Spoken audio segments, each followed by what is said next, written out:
বল্টু বলতো পৃথিবীর সবথেকে চালাক প্রাণী কোনটি? গরু।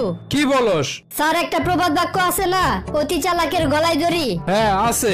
বেশিরভাগ গরুর গলায় দড়ি থাকে, তাই গরু সবথেকে চালাক প্রাণী। আপনার দোকানে কাঁঠাল আছে? না।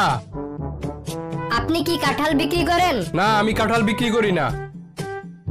আপনার দোকানে কি কাঁঠাল আছে? তুই কি আমার সাথে ফাইজলামি করতাছর? আরেকবার কাঁঠালের কথা জিজ্ঞাসা করলে আমি তোর মুখ সুই সুতা দিয়ে সেলাই করে দেব। আপনার দোকানে কি সুই আছে? না। আপনার দোকানে কি সুতা আছে? না।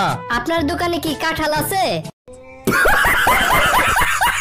বল্টু, তোরে আমি কিছু প্রশ্ন জিজ্ঞাসা করব, তুই সব প্রশ্নের উত্তর হ্যাঁ বা না দিবি। সব প্রশ্নের উত্তর কি হ্যাঁ বা না দিয়ে দেওয়া যায়? অবশ্যই। তাহলে আমি আপনাকে একটা প্রশ্ন করি। আচ্ছা কর। আপনি কি আগের মতো জুতা চুরি করেন?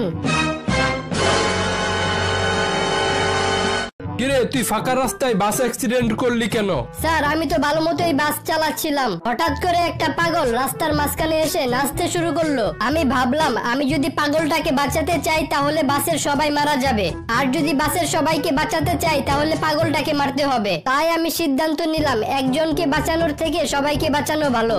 তাহলে বাসটা গাছের সাথে ধাক্কা খেলো কিভাবে? স্যার আমি যখন পাগলটাকে মারতে গেলাম তখন ওই পাগলটা দৌড়ে গিয়ে ওই গাছের